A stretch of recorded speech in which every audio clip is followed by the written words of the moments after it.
Good morning, folks. On behalf of all the partners, I'd like to welcome you to the third edition of the New Zealand International Fraud Film Festival. What can you expect over the next couple of days? Awesome documentaries on financial crime. Each of the documentaries will be followed up by panels of experts in the field.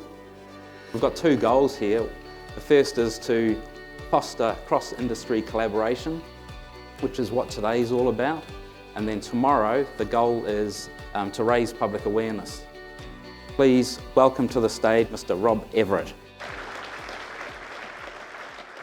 So moments like this, where the industry and the public agencies come together and engage on these issues, in this case through the medium of film, are to be encouraged. The themes of corruption, dishonesty and the abuse of power that run through this festival are also at the core of the FMA's remit and our focus on conduct.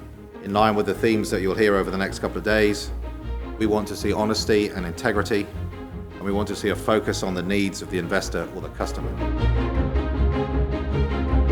Well, I came to the Fraud Festival because it's very relevant to my work as a manager of investigations for Auckland Transport.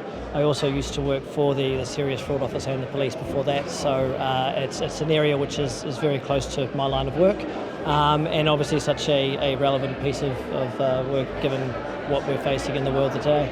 So I just watched Kleptocrats, great film, a little bit scary in many respects as far as, I guess, the extent of the fraud and corruption. I see opportunities for anti-fraud protection measures in New Zealand. I think honestly it's a New Zealand Inc. Sort of thing. It needs to be collaborated. I think People State needs to start sharing and talking in the bigger groups, the bigger spaces, and actually measuring what it is that's out there. Please welcome to the stage Mr. Guyon Espin. I guess the big question for us is, could this kind of thing, be it on a smaller scale, happen in New Zealand?